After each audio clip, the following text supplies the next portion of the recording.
Ponedeljek je dan za Reporter.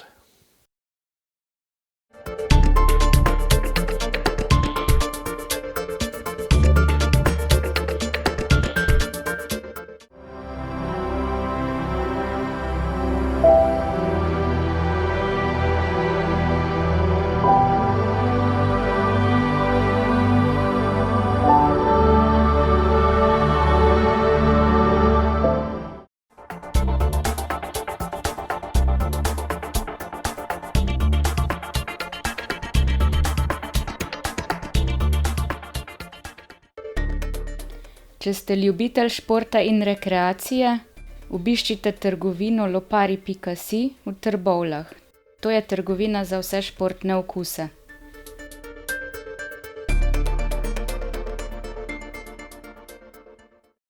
Prav lepo pozdravljeni v oddaji Sledi korakov. Naš tokratni gost je Rudi Medved, poslanec Državnega zbora stranke LMŠ. Lepo pozdravljeni. Lep pozdrav. Sva pred kulturnim praznikom, zato je prav, da začneva malce o slovenski kulturi. Kako gledate kot zdaj, ki nekako ustvarjate na nek način tudi slovensko kulturo? Dobro, prej ste jo kot direktor Delavskega doma, kulturnega centra, zdaj pa kot poslanec, tisti, ki odloča, kako se bo razporedil denar za kulturo. Kako gledate na slovensko kulturo? Tudi pod to vlado, pa ne nazadnje tudi pod vašo vlado, katere del ste bili v prvem delu tega mandata? Slovenski kulturni praznik je zanesljivo eden najlepših praznikov, kar jih ima slovenski narod. Jaz ga z velikim veseljem tudi praznujem in tudi z veliko nostalgije, saj sem kar nekaj let tudi zelo aktivno delal v kulturi, v kulturnem centru Delavski dom Zagorje, in to so bili eni izmed najlepših časov v mojem življenju in tudi, lahko bi rekel, najbolj ustvarjalni časi. Trenutno smo pač v situaciji zdaj že 2 leti, ko je kultura zanesljivo najbolj prizadeta zaradi epidemije. In je vsak javni dogodek, vsak kulturni dogodek pravi zaklad, če ga uspemo izpeljati. Je pa res, da je slovensko kulturo po 13. marcu 2020 zadela še ena naravna nesreča, to je pa ta kulturni minister. Pa ne bom zdaj govoril o denarju. Ki ga je več, ne? Pohvalijo se, da so zagotovili za kulturo več denarja. Zdaj bomo videli, kam bo ta denar šel. Bolj pravzaprav skrbi ta njegova ideološka, popolnoma ideološka usmerjenost in seveda, ko se začne kultura deliti na vaše in naše, ne? In posledično se seveda potem tudi denar tako deli. Ko se tako omalovažujoče izražaš o ustvarjalcih v kulturi, ki mislijo drugače od tebe, ne? Saj mislijo pač drugače, so s tem kaj slabši. Ampak seveda za to oblast igra samo eno, ne? Ali peti hvalospeve tudi v kulturi tej vladajoči politiki, ne? Ali te pa ni, pa seveda najlažje je potem zapreti pipico, ne? In odriniti ljudi, s katerimi se ne strinjaš, na rob. In to je pravzaprav največja škoda, ki jo povzroča ta oblast v slovenski kulturi. Jaz nič ne rečem, da tudi v preteklosti se je verjetno marsikatera vlada mačehovsko obnašala tudi do kulture. Ampak nikoli pa se ni nastopalo tako brutalno, tako izključujoče, nikoli se v kulturo ni vnašalo toliko negativne energije in ideologije. In to je slabo. To je seveda ena prvih nalog nove vlade, da to stanje popravi. Da tudi na tem področju pridemo do normalizacije, do preprosto normalizacije. No, v prejšnji vladi ste bili minister za javno upravo. Mimogrede, če volitve pokažejo, da lahko ta vaša skupina sestavi vlado, vas mogoče mika tudi ta kulturni resor? Glede, če me sprašujete, nobeno ministrovanje me ne zanima, niti ne mika. Bil sem minister v prejšnji vladi, sem ponosen na tisto obdobje, ker nekaj stvari smo naredili, na nekaterih stvareh smo bili pač z odstopom potem presekani in jih nismo izpeljali tako, kot bi si želeli, ampak to je bila ena epizoda v življenju in mislim, da je čas, da ena generacija za mano poprime in prevzame to odgovornost, tako da se vsekakor ne vidim na nobenem ministrskem mestu.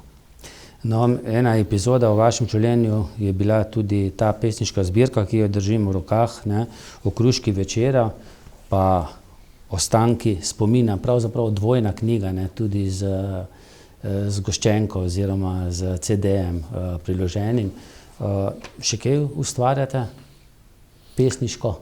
12 let je od tega, kar smo prijatelji tako iz veselja tudi Nikolaj Ber, pripravili to knjigo in da sem uspel takrat povabiti zraven k ustvarjanju tega Poldeta Bibiča, Nikolaja Bera, Jureta Torija. To mi je v veliko čast tudi danes.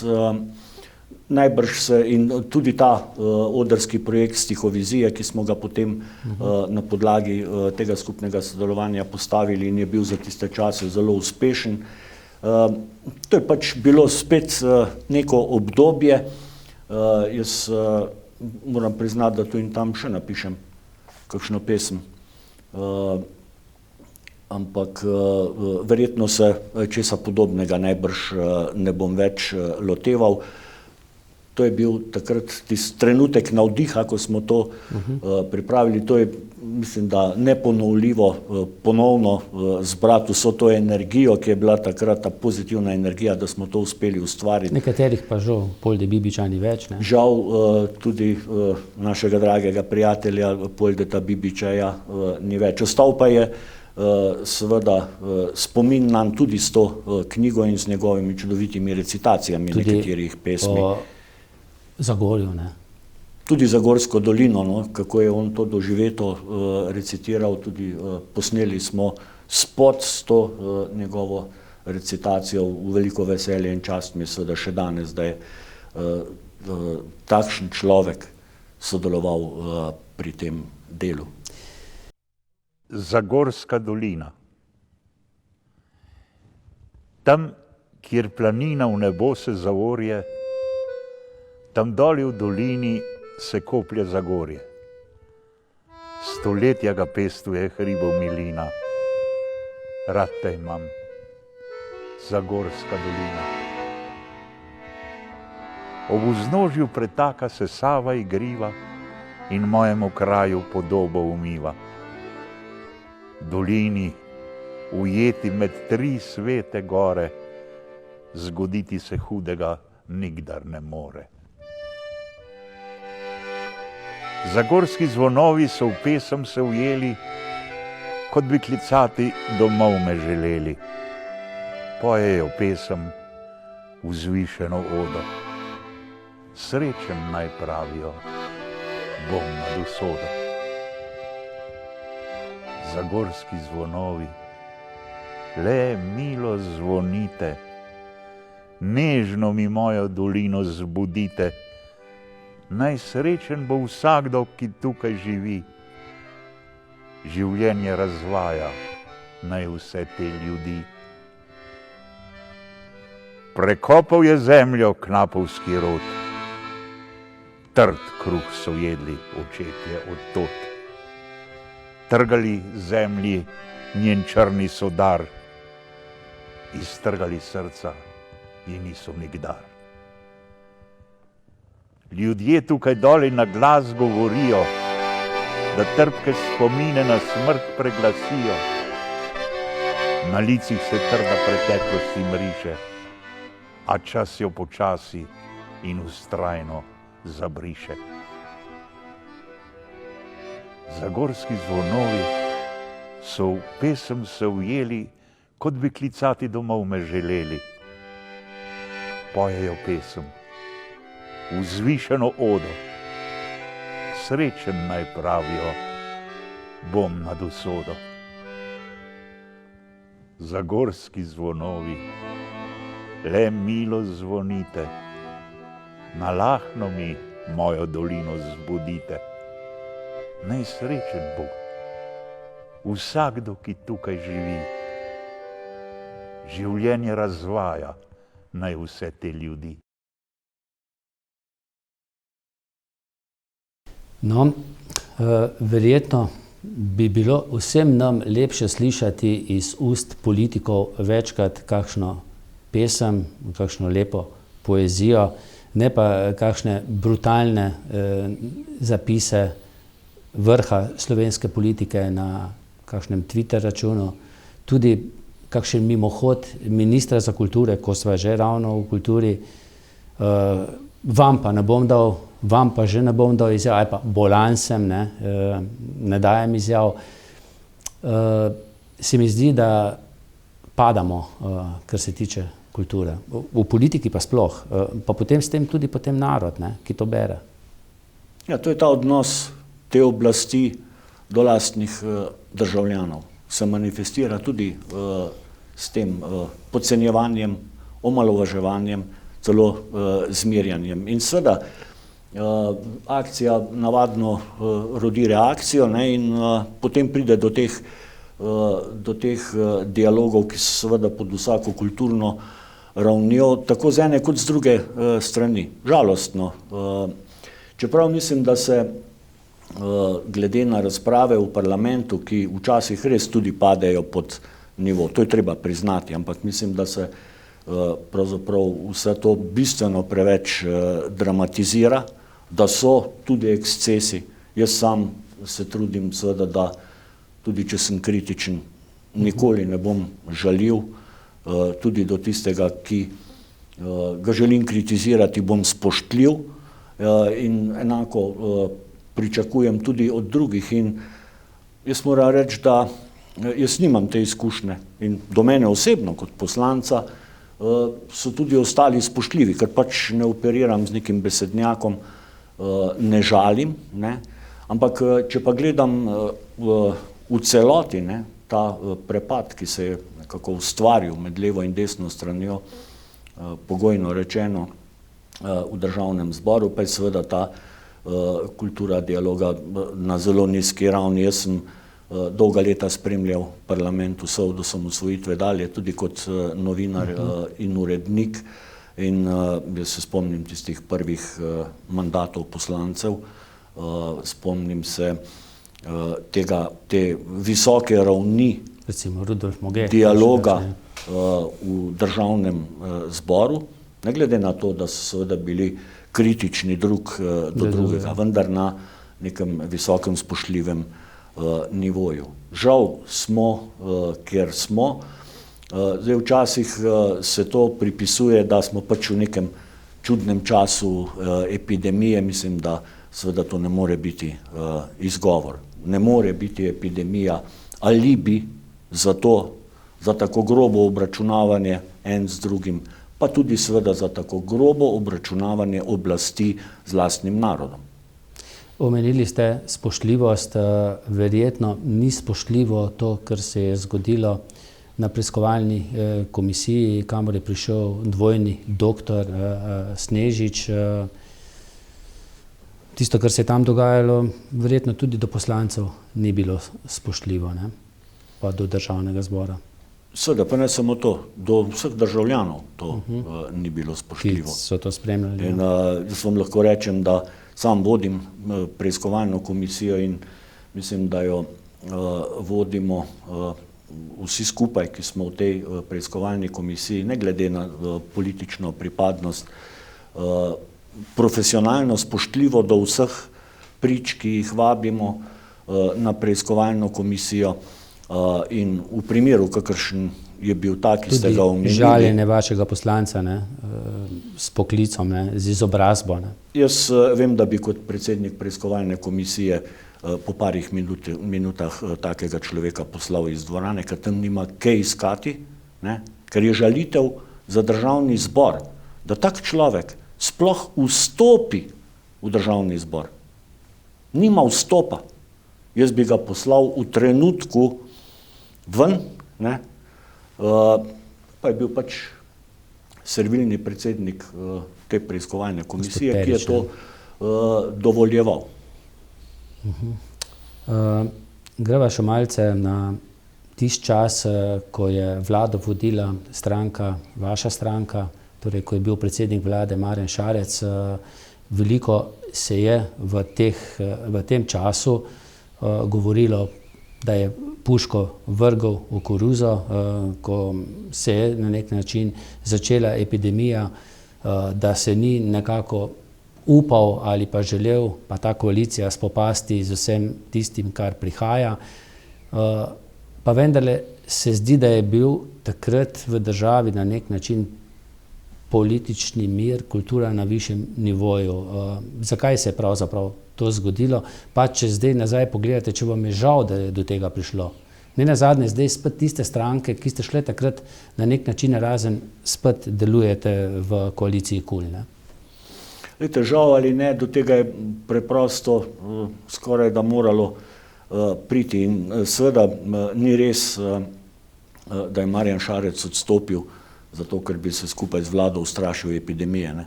Treba je vedeti, da je odstopil januarja, ne, ko seveda pri nas niti slučajno, ne, še nikomur ni sanjalo, kaj se utegne zgoditi čez 2 ali 3 mesece. To je bil pač nek politični trenutek, ko je Marjan Šarec kot predsednik vlade presodil, ne, da oklepanje oblasti za vsako ceno pač ne bo pripeljalo nikamor. Če nimaš ustrezne podpore v državnem zboru. Kar ni ravno pravilo, ne, v slovenski politiki, ne, da če enkrat ugotoviš, da pač nimaš večine, odstopiš, ne. No, zdaj se pa to manifestira, seveda, ne. In od glasovanja do glasovanja koliko pa ima večine ta koalicija, ne, niti 40 poslancev ne, in seveda kupovanje teh glasov za vsako glasovanje posebej, ne, to pač takrat ni bil način delovanja niti vlade, niti vladne koalicije, v kateri smo bili. In danes se pa prav to dogaja in se vidite, ne, če ne uspejo v navednicah kupiti tega ali onega, ne, ki je v opoziciji načelno, ne, potem pač prelagajo glasovanja, umikajo zakone z dnevnega reda in tako dalje. Mislim, to je tisto krčevito oklepanje oblasti in to se dogaja praktično skoraj da ves čas. Mi na ta način nismo hoteli delovati in ko je kazalo, da bo treba vsak glas posebej iskati za vsak projekt, se je Marjan Šarec takrat pač odločil, da je bolje, da se gre na volitve. Je pa manj znano verjetno seveda, da so se ljudje iz strank, ki so se pridružile Janezu Janši, to govorim predvsem o SMC-ju in Desusu, ne, že pred tem odstopom kar pošteno dogovarjali, ne, kako v prihodnje, tako da stvari niso tako enoznačne, kot jih želijo prikazati. Jaz mislim, da je res najboljši odgovor na to puško v koruzi, to, kar je rekel Marjan Šarec, mislim, da je rekel Alešu Hojsu, bolje puška v koruzi kot top med ljudmi. Ja, zanimivo. Kako ste gledali na tiste prisluhe, ki so prišli ven tudi o glupih plačevanjih davkov, potem o strtih jajcih sodnikov? Zdi se včasih, da ima tudi kakšen poslanec strta jajca. Zdaj ne vem, je to praksa v slovenski politiki, da se tako deluje. Ali pa o tisti stranki, pri tisti stranki, od katere izhaja tudi ta minister, ki je to izjavil, Andrej Vizjak. No, to se je takrat skozi interpelacijo najbolje videlo. To je način razmišljanja v tej stranki, ki se je pač skozi te prisluhe potem manifestiral tudi v javnosti, ampak tako pač ta stranka razmišlja in tako delujejo. Ampak ljudje, ki slišijo to, ki so to slišali, res, da je bilo to izrečeno enkrat daleč nazaj, pa ko gledajo zdaj, kako se je vse nekako ustavilo, potihnilo v teh preiskavah, teh medicinskih naprav v času epidemije, pa še kakšni drugi preiskovalni postopki, nekako kar miruje, ne pride do epiloga in to se mi zdi, da narod, ki to spremlja, nekako najbolj boli, nič ne dobi epiloga, največkrat vse zastara. Poglejte, zdaj ne vem, ali bo zastaralo, ampak ravno v tem je pa problem, In zato smo v LMŠ tudi ustanovili to preiskovalno komisijo, ki hoče dokazati politično. Ki jo vodi vaš poslanec? Ki jo vodim sam. Aha, to. Pa še ono drugo? In Robert Pavšič vodi pa drugo preiskovalno komisijo, ki preiskuje ravno te nakupe opreme. Preiskovalna komisija, ki jo vodim sam, pa preiskuje politizacijo oziroma politično vmešavanje v predkazenske postopke. In ko nam razlagajo, kot nam direktor policije razlaga, pa notranji minister, da policija deluje odlično, da je preiskanost posameznih zadev boljša kot kdajkoli, mi ne oporekamo temu. In jaz verjamem, da policija deluje odlično. Ampak problem so nepreiskani oziroma preiskave, ki jih politika ovira. Te preiskave pa problem so velike lumparije, Seveda, te preiskave se pa dotikajo zadev, v katere so vpleteni tako iz stranke SDS, kot tudi iz katere druge vladajoče stranke in sama stranka SDS. In to je bil osnovni namen te politizacije in premeščanja oziroma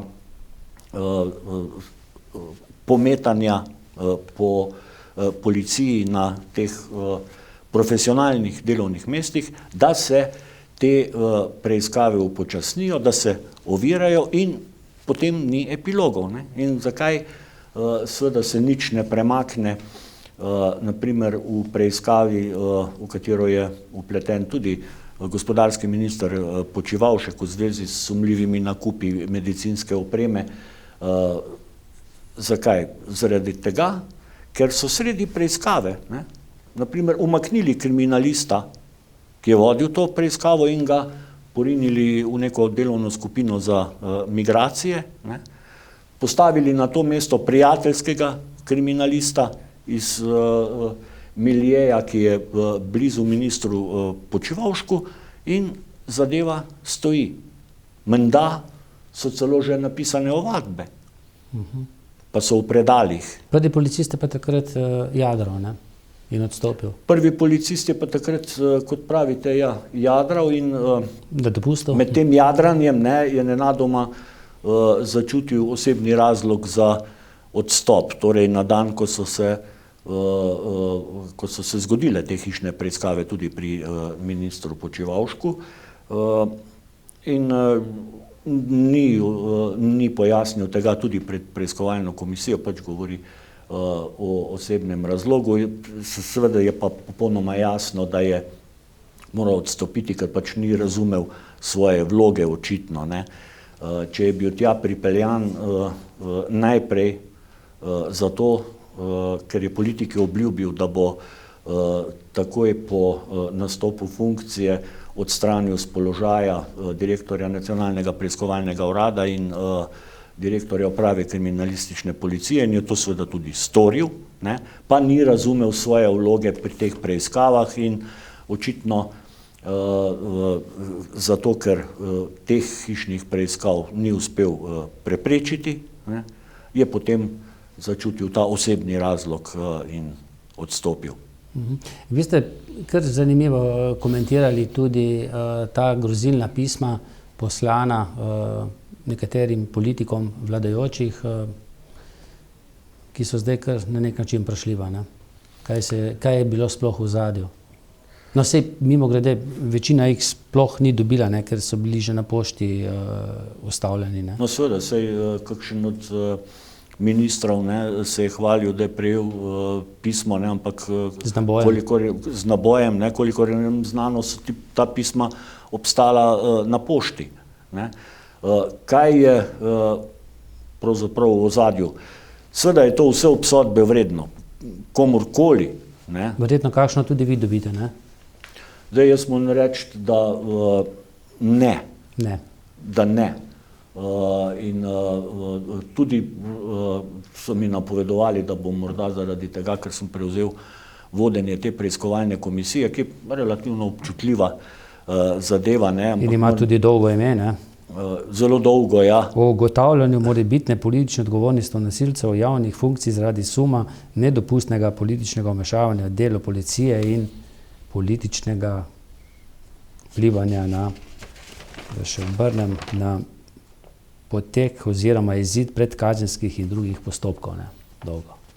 Kot rečeno, zdaj kakšnih takih pisem nisem dobil, je pa res, da tu in tam seveda kakšen mail ali pa kakšna grožnja na Messengerju, na Facebooku, ne grožnja, ampak pravzaprav zmerjanje, ne, češ da lažem in da to, kar počnemo vse skupaj, ni nič res, ampak to sodi zraven. Zdaj, že same okoliščine takrat prejemanja, ne, teh pisem s temi naboji so bile relativno čudne, sumljive, kdo je zdaj kaj domov dobil, kdo ni, ne, ampak potem, ko je seveda treba policiji priznati, da je seveda zelo zavzeto preiskovala te zadeve in prišla očitno do nekih vmesnih rezultatov, ne, se je pa očitno politika ustrašila, ker če je ta človek, ki je zdaj osumljen, da je pošiljal ta pisma s temi naboji in ne gre pozabiti, seveda jim povedati ponovno, to so bili vojaški naboji. Odkot človeku vojaški naboji? In če je ta človek seveda to pošiljal, hkrati pa seveda po družbenih omrežjih mrgoli njegovih izrekanj podpore sedanji oblasti, ne, to človeka seveda navaja k temu, da je bilo to naročeno, da si je oblast praktično grozila s smrtjo sama sebi. In tisto, kar najbolj bode v oči, je pa seveda spet to, da je informacija o tem, kdo naj bi ta pisma pošiljal prek provladnega medija, ne, spet prišla v javnost dan ali dva ali tri pred tem, ko naj bi se opravile hišne preiskave. Torej se je nekdo očitno ustrašil teh hišnih preiskav, želel kompromitirati te hišne preiskave, ker bi, zdaj jaz seveda lahko špekuliram, ampak zaenkrat nas lahko vse to skupaj napeljuje k domnevi, ker bi morda sled pripeljala do politike, ki je bila s temi ljudmi, ki so se ukvarjali s tem pošiljanjem pisma, očitno v navezi. To je, če se bo izkazalo, da je res pa res groba manipulacija in zloraba zaupanja državljanov. Jaz samo upam in vsi skupaj lahko samo upamo, seveda, da bodo policiji zdaj, ko je tako uspešno preiskovala to zadevo, dovolili, da bo stvari preiskala do konca. No, to se vsi želimo. Mogoče bi vas še tole vprašal. Jaz se spomnim tistih poosamosvojitvenih let, kako smo nekako sproščeno se pogovarjali tudi po dobro mobilnih naprav, takrat če ni bilo po teh navadnih telefonskih linijah, čeprav so nas nekateri, ki so bili globoko v prejšnjem sistemu, mogoče tudi kakšni ovaduhi opozarjali, da imajo stene ušesa. Ampak kaj se dogaja zdaj, ne? Jaz sem skoraj da še eden redkih, ne, ki še pokličem na navadno GSM številko ali pa na navaden telefon, pišem tudi kakšnemu politiku po elektronski pošti. Se mi zdi, da se v zadnjem času več uporablja Viber, ne? Sicer se pa Viber ne razumem ravno prav v te varnostne vidike enega ali drugega medija, ampak nekako pravijo, da je to še najbolj varno, ampak meni je to grozljivo, ne? Da zdaj v tem času govorimo, smo v demokraciji, ne? Kaj je varno, kaj ni varno, ne? Da nas ne bo kdo poslušal, da ne bomo se ujeli v kakšne prisluhe. Kam smo prišli? Ja, to je žalostno, ne? To je žalostno in to je posledica delovanja te oblasti v tem času. Jaz ne spomnim, da bi v preteklosti, pa sem bil tudi kot novinar, ne, seveda v mnogih stikih, pa takrat niti, takrat tudi seveda tudi tehnika ni omogočala česa drugega kot pač navaden telefon, ampak nismo niti razmišljali nikoli, da bi nas kdo poslušal. Takrat smo tudi marsikaj komentirali, ne? Tudi kaj političnega komentirali, tudi če sva se videla, kdaj je kaj menila za kakšno oddajo, sva kakšno rekla, ne, o politiki. Zdaj se mi pa zdi, da po teh elektronskih napravah rajši se o tem ne govori, mogoče ob kakšni kavici, ne? Ja, večinoma res vsi skupaj prehajamo na ta, če jim tako rečemo, varna omrežja, ne? Ali so res v resnici tudi dovolj varna, jaz ne vem, pač drugega pač nimamo, ne? Ampak se jaz ne vem, ali je to takšno razmišljanje res v celoti, v vsem narodu, ne? Ali morda o tem razmišljamo tisti, ki smo bolj izpostavljeni, pa vendarle je pa to izraz nekega popolnega nezaupanja tej oblasti, ne? Nezaupanja, da bi nas utegnila oblast, ne vem, zasledovati ali prisluškovati, ne? Čeprav so pri tem relativno nerodni, ne? Meni minister Hojs večkrat očita, da se dobivam, ne vem, s kriminalisti po kavah po Ljubljani, ne? Torej, seveda, niti ne hodim na kave nikamor po Ljubljani, še najmanj s kriminalisti, ne, tako da tisti, ki mu te informacije nosijo na nos, ne, očitno zelo slabo upravljajo svoje delo, če že imajo takšno poslanstvo, pa jaz ne verjamem. Jaz preprosto nočem verjeti, ne, da smo v situaciji, ko bi nekoga zasledovali ali kako, čeprav se tu in tam pa seveda potem pojavljajo fotografije, ne, kdo je s kom kje sedel in očitno... Pa si boste vzeli to pravico, da greste na kavo, ne? Dobro, govoriva pač o kavi, s komarkoli, si boste pač vi želeli. Si boste vzeli to pravico, da vam nekdo reče, tako kot so pred leti, ko se je Ljudmila Novak rokovala na nekem dogodku z Milanom Kučanom, pa je bilo to, ne vem, skoraj da najbolj sovražna poteza kadarkoli v Sloveniji, ne? Pa je to samo rokovanje dveh ljudi, ki se srečata, ne? No, seveda, jaz si že ne pustim vzeti te pravice in jaz sem prepričan, da si tudi ljudje pri nas nikakor ne dopustijo vzeti te pravice. Čeprav zaradi ljubega miru so rajši ne gredo s kom na kavo, ne?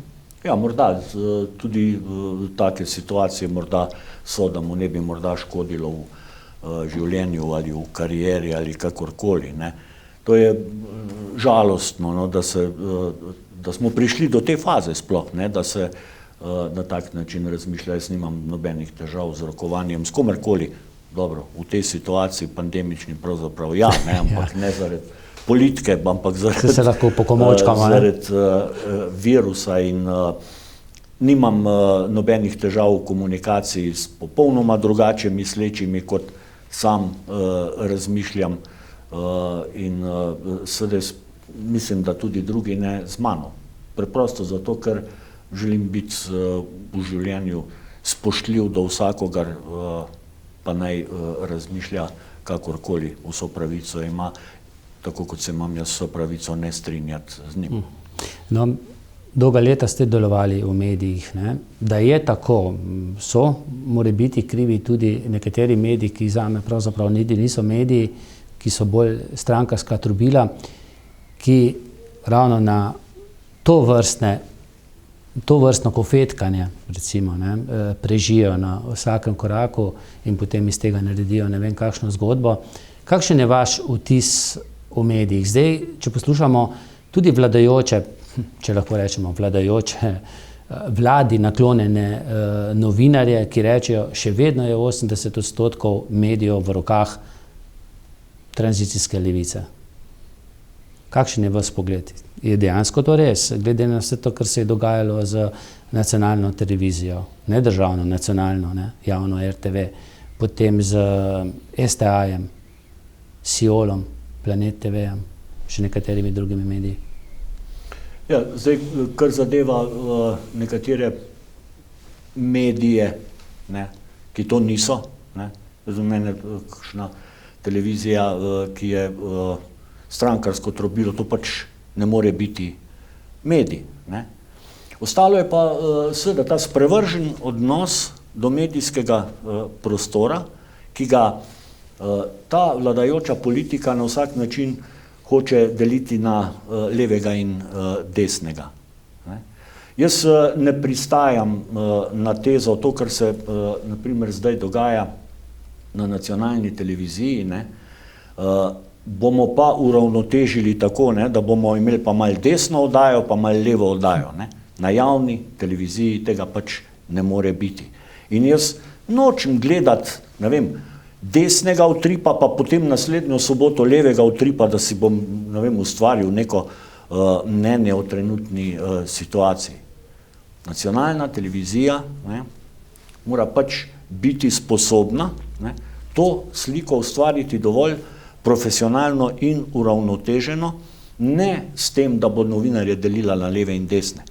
Mene pravzaprav nikoli, jaz sem bil tudi urednik seveda na nacionalni televiziji in tudi na nacionalnem radiju, nikoli se nismo delili na leve in desne na novinarje. dobre pa slabe pač, ne? Torej ja, in pa tudi nikoli nisem, tudi te delitve nikoli nisem želel deliti s komerkoli. Pa so bili manj dobri in boljši, vsak pač po svojih sposobnostih, nikakor pa takrat uredniki nismo pošiljali na dogodke, na teren, novinarje po politični pripadnosti, češ ta bo šel zdaj na desni dogodek, ta pa na levi dogodek, lepo vas prosim. To je zdaj neka sprevržena situacija nekega prisilnega uravnoteževanja. Ali pa predalčkana. Tudi, da nek novinar dela, recimo, intervjuje z bolj desno nazorskimi osebami, nek drug novinar pa z levo nazorskimi osebami. Ne. Mislim, meni je izziv, če jaz razmišljam drugače od nekoga, da takšnega gostim. Ne. Ja, seveda, se moralo bi biti pravzaprav, ne, če bi že hoteli kazati nek občutek profesionalnosti, ravno to, kar vi pravite, ampak tudi to je seveda popolnoma nesprejemljivo. Popolnoma nesprejemljivo in škoda je, no, mislim, da so stvari pripeljali zdaj res tako daleč, čeprav se spomnimo, da bistveno drugače ni bilo tudi za časa druge Janševe vlade, čeprav seveda pa ne na tako brutalen in brezkompromisen način. Poglejte, mediji so lahko v celoti gledano samo dobri in slabi, profesionalni in neprofesionalni. Ta delitev, če zdaj odštejem strankarska trobila, če govorimo o osrednjih medijih v tej državi, ta delitev na leve in desne je seveda popolnoma nesprejemljiva, ker bi po tej logiki pač moral kupiti vsaj 2 časopisa na dan, ne? Enega levega, enega desnega, da si boš ustvaril pravo sliko o dogajanju v tej državi. Nesprejemljivo. greva še na levo in na desno politiko, oziroma tisto, kar rečemo levo pa desno. Zdaj, vaša stranka je del koalicije KUL, kamor nekako sodi tudi novo nastala stranka, Golobova stranka. Na drugi strani je desna ali pa desnosredinska koalicija, ki aktualno vlado vodi in ki jo namerava tudi po teh volitvah voditi. Kako gledate na te volitve?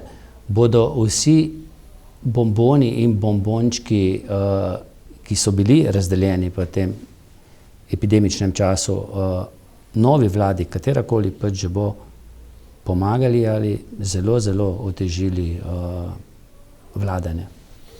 Vidite, to, kar omenjate, je seveda ta način vladanja po sistemu požgane zemlje, ne? In nova vlada, za katero sem jaz popolnoma prepričan, seveda, da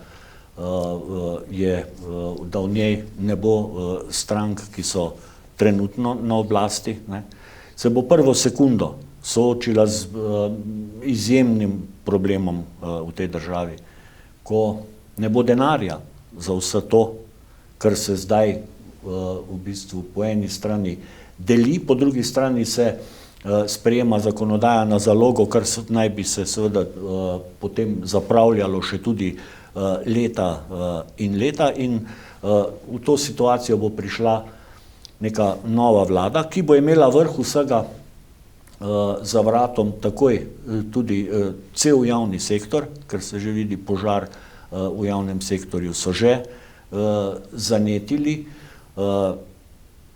Seveda še bistveno drugačen, kot je bil tisti na dan, ko sem jaz postal minister za javno upravo in me je na mizi ob 11. zvečer tam na vladi že seveda čakal poziv sindikatov k pogajanjem. Veste, da smo bili takrat v tej situaciji, da je grozila splošna stavka javnega sektorja, pa smo se izpogajali, dobro izpogajali in seveda zagotovili nek mir, ki so ga seveda zdaj v tej vladi s tem parcialnim dogovarjanjem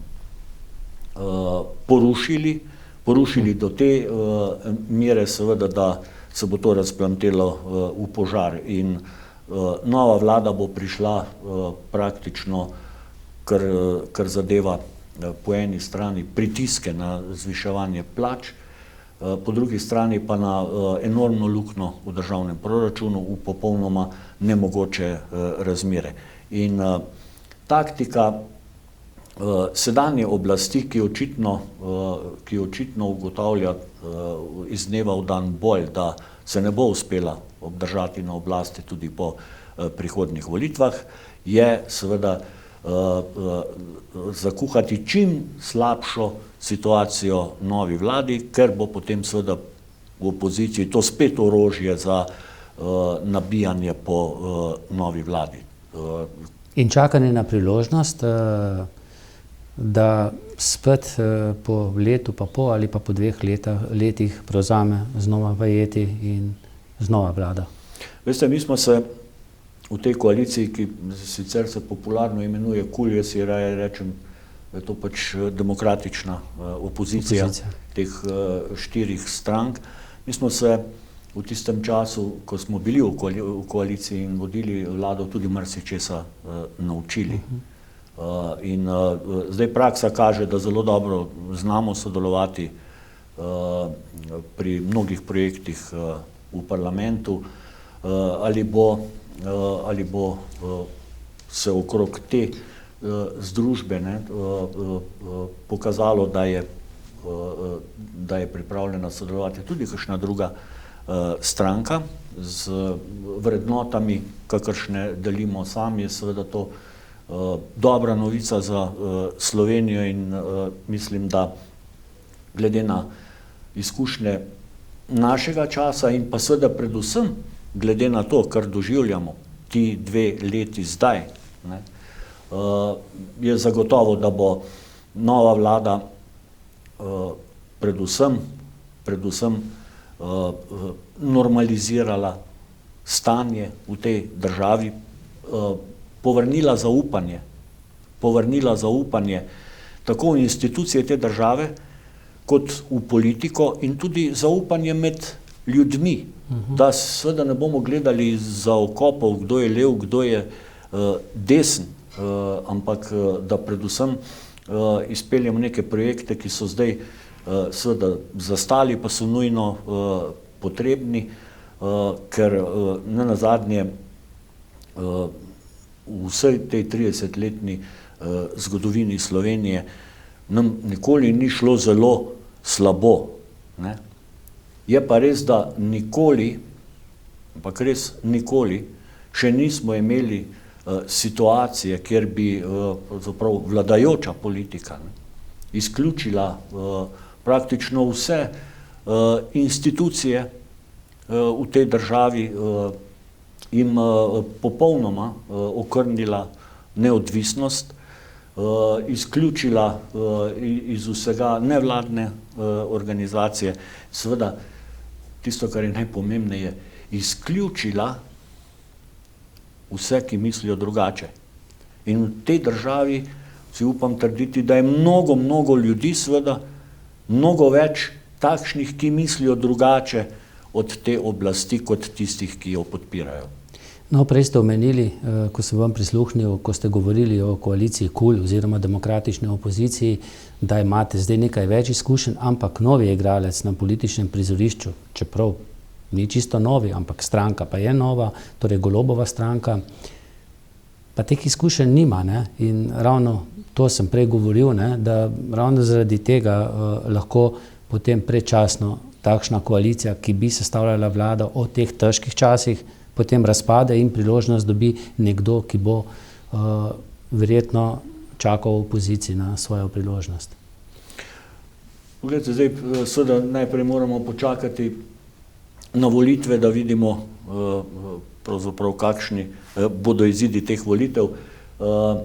V primeru, da bi seveda prišlo do sodelovanja med stranko Gibanje Svoboda, ne, in strankami iz koalicije KUL, sem prepričan, da bi bila to zelo dobra kombinacija, ne, izkušnji nekih svežih idej. Tako da po tej plati je to lahko samo dobro za Slovenijo. Mora biti tudi sodelovanje s stranko Povežimo Slovenijo, ki pravi, da je pripravljena sodelovati tako z morebitno Janševo koalicijo, kot koalicijo na levi strani.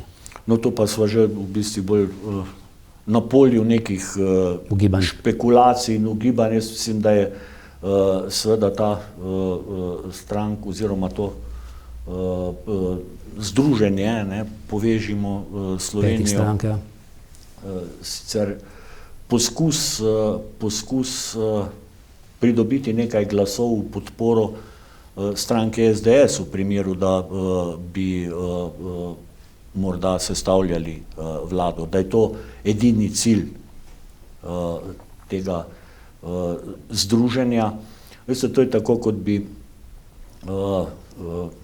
več manjših kozarcev, ne, želeli sestaviti v nek vrč, ki bo pil vodo. To so fantje z vseh vetrov, ne, s tako različnimi pogledi na prihodnost Slovenije, da jih druži edino en sam cilj, ne, ustvariti pogoje, da bo Janez Janša vodil tudi naslednjo vlado.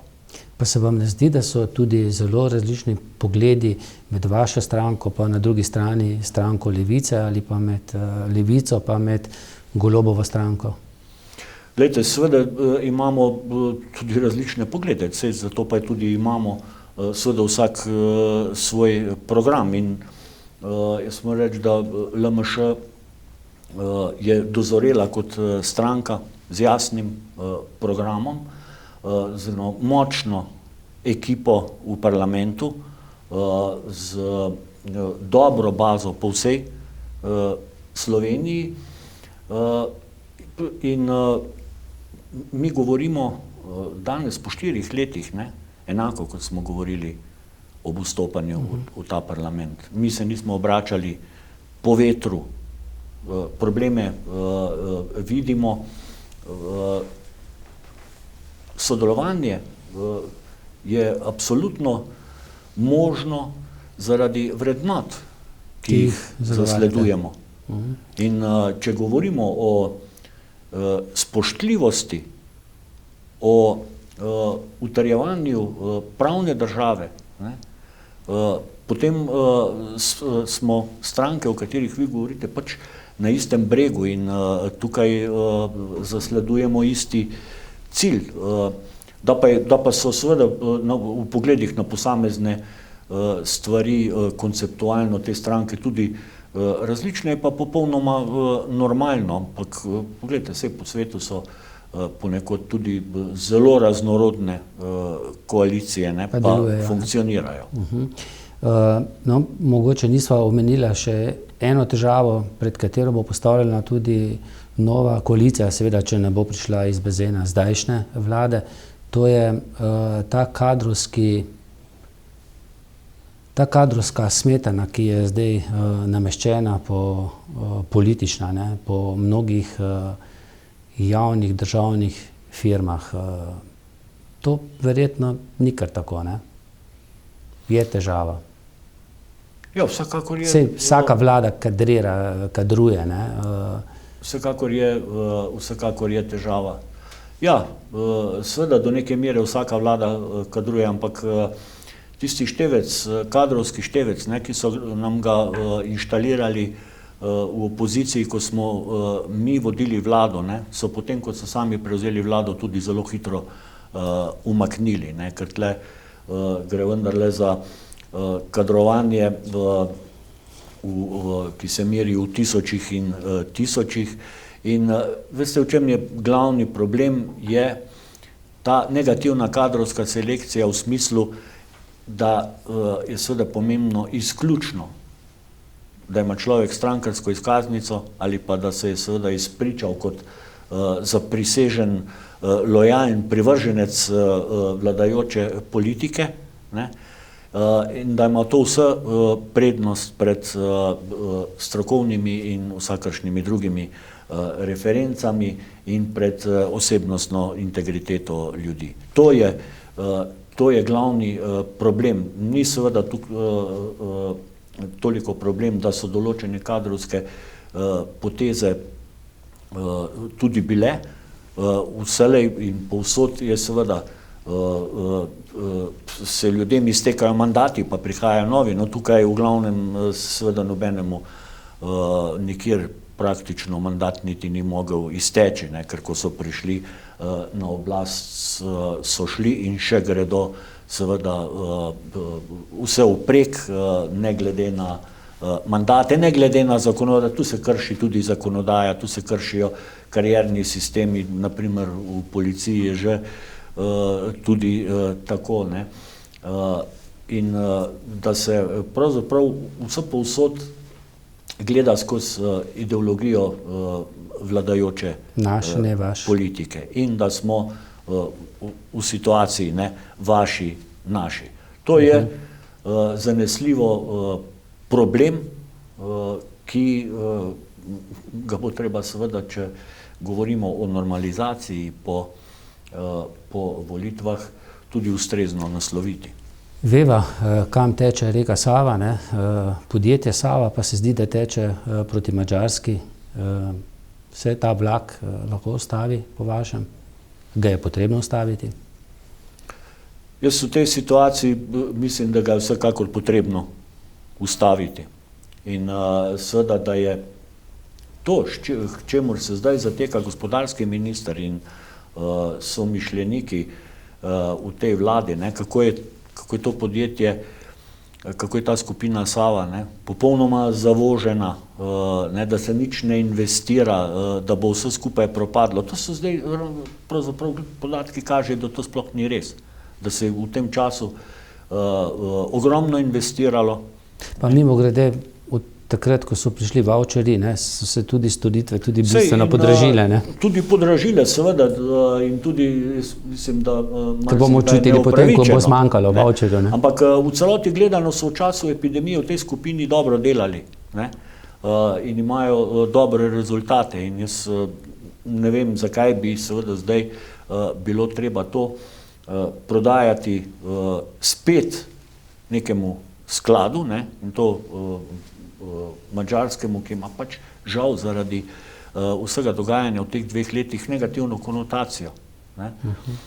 Če država lahko še vedno uveljavi predkupno pravico. Tako da mi pač v demokratični opoziciji to zahtevamo in tudi mislim, da bo v teh dneh na to temo tudi seja Komisije za nadzor javnih financ v Državnem zboru, da se to seveda prepreči, ker izkušnje kažejo, da smo seveda da ima politika že iz preteklosti veliko masla na glavi, ko pogledajte, kaj se je zgodilo z Adrijo, pa še s kakšnim podjetjem, ne, ki se je tako brezglavo prodajalo nekim skladom, z obljubami o ne vem kakšnih naložbah, pa potem iz vsega skupaj ni bilo nič. Nekatere stvari pač treba vzeti kot strateške. In če mi govorimo, da je turizem strateška panoga za Slovenijo, ne, je potem pač treba tako tudi ravnati. In ne že nehaj enkrat s temi butično ponudbo in 5-zvezdično ponudbo in kdo ve kaj še vse. To za navadne državljane se je izkazalo seveda, ne, da so slovenski državljani rešili turizem. Slovenski državljani so rešili ta turizem. Ne. S plitkim žepom, ne? S plitkim žepom, v butični, 5-zvezdični in ne vem kakšni so pa za nas vrata zaprta. V okoliščinah bi bila seveda večini slovenskih državljanov ta vrata zaprta. Iz tujine jih pa kdo ve kdaj, ne, šele lahko pričakujemo, glede na situacijo, ali jih pa spet ne bo. Ne? To sliši tudi prvi mož SDH-ja, Zasavčan, Trboveljčan, dr. Janez Žlak? Jaz ne vem, ali sliši, ne? Ali sliši samo na eno uho? Ali je kot divji petelin, kadar poje, se pravi, nič ne sliši, pa nič ne vidi.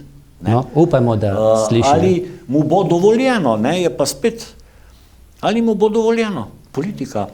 No, kar se mene tiče, če mi nekaj ni dovoljeno, pač grem, ne? Ja, v tej situaciji, v kakršni smo zadnji 2 leti, ni tako, ne. Ja. Imamo primere, naprimer, jaz vam lahko rečem za ministra za javno upravo, kaj je njemu dovoljeno? Nič mu ni dovoljeno. Ne? Vse stvari so šle do zdaj v 2 letih mimo njega. Ne? Na nobenem pogajanju ga ni bilo. Ne? Direktno iz resorja, ne, ki ga upravlja, ne, so mu upravljali stvari drugi. Ne? Zdaj mu tudi razdirajo ta plačni sistem. Ne? Pa, a je kam šel? No, vse stavko se bo potem naslednji minister ukvarjal. Ja, tole še nisva rekla, čeprav po mojem sem razumel, da energije je še dovolj tudi za naslednji mandat, torej je že znano, boste kandidirali znova v Zagorju, kje to gre? Glejte, zdaj kandidatna lista stranke LMŠ se zdaj zaključuje. Jaz pač povabljen, da kandidiram še enkrat in jaz sem to kandidaturo tudi sprejel, da kandidiram v domačem kraju v Zagorju. Ne bom se zdaj hvalil, kaj vse sem v teh 4 letih naredil, ne, ker vsele je potem tisto, kaj si pa ti naredil za Zagorje. Ne.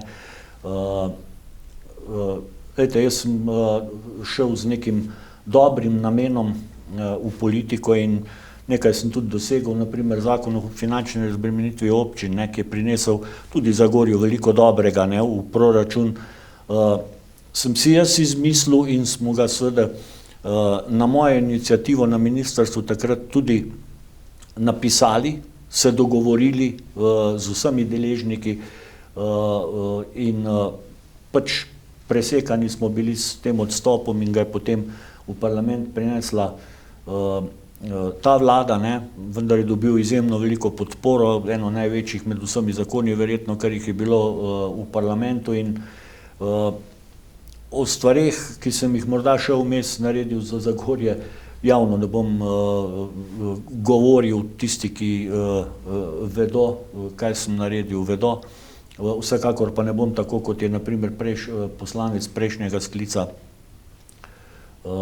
iz vrst SMC-ja, hodil po Zagorju par dni pred volitvami in razlagal, da vse ceste in vse karkoli se je kje asfaltiralo, je to on uredil, ne. Jaz vem, kako so se županom prizadevala za vse te projekte, ki zdaj tečejo. Vsi ti projekti, ki zdaj tečejo, vključno z vsemi posodobitvami teh cest, ki jih res bilo kar nekaj v zadnjem obdobju, pa gradnja kolesarske steze, pa glasbena šola ne, v prostorih bivše Sveje, pa obrtna cona in še bi seveda lahko našteval. To so vse projekti, ki smo jih snovali še, ko sem bil še direktor občinske uprave. Zdaj je pač napočil tisti čas, ne, ko so v realizaciji in mene silno veseli, da so. Ne. Seveda pa ne bom hodil po Zagorju in razlagal ljudem, da so v realizaciji, zato ker sem bil v parlamentu. Jaz mislim, da sem v državnem zboru v tem času dovolj prepoznaven, da vedo, s čim se ukvarjam, predvsem pa, kaj zagovarjam, kakšne vrednote zagovarjam in s temi vrednotami, ki jih zagovarjam, so mene Zagorjani poslali v državni zbor in danes ne zagovarjam popolnoma nič drugega, kot tisto, kar sem zagovarjal, ko so me občanke in občani Zagorja poslali v državni zbor. Mogoče ste v kakšni stvari samo še bolj prepričani, ne? Ja, seveda je pa izkušnje zadnjih 2 let, seveda so pa marsikatero prepričanje le še utrdile. No, tale pogovor pa bova zaključila z spotom Najdi me pesem, vaša pesem, ne, iz te zbirke, Flora in Paris. Ja, to je pa, no tam je pa, ta pesem mi je ljuba zaradi tega, ker jo je Jure Tori tako dobro uglasbil in skupina Flora in Paris tudi tako dobro izvedla, ne. Z Juretom sva naredila kar nekaj tovrstnih stvari, tudi še nekaj drugih s Flora in Paris, tudi za Orleke smo naredili kaj skupaj, predvsem pa seveda je zanimiva ta zgodba z njegovimi več albumi, sicer z instrumentalno glasbo, ki posamezne pesmi pač nosijo naslove pesmi, ki sem jih sicer jaz napisal, ne. Jure je pa dobil, ko smo tudi ustvarjali to knjigo, nek navdih, da je iz tega naredil instrumentalne pesmi in jih naslovil po posameznih pesmih. Pač Jure je precej samosvoj in inovativen in seveda odlično igra harmoniko. Ja, to pa vsekakor. Gospod Rudi Medved, hvala za pogovor v tej lepi sobi, ne, spomin Latka Korošca, ne, našega opernega pevca.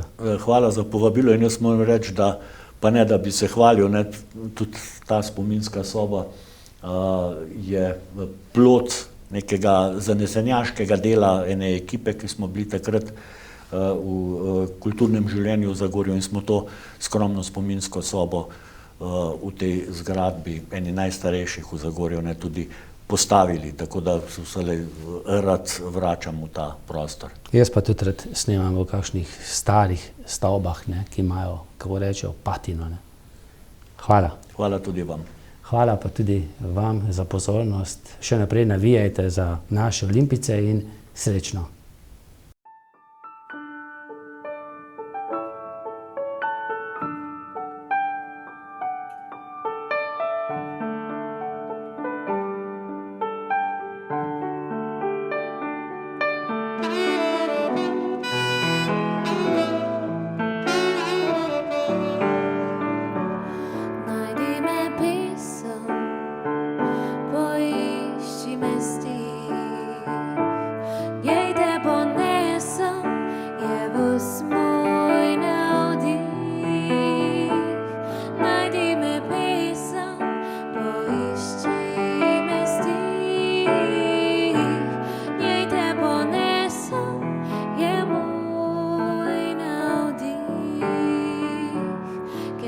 Večer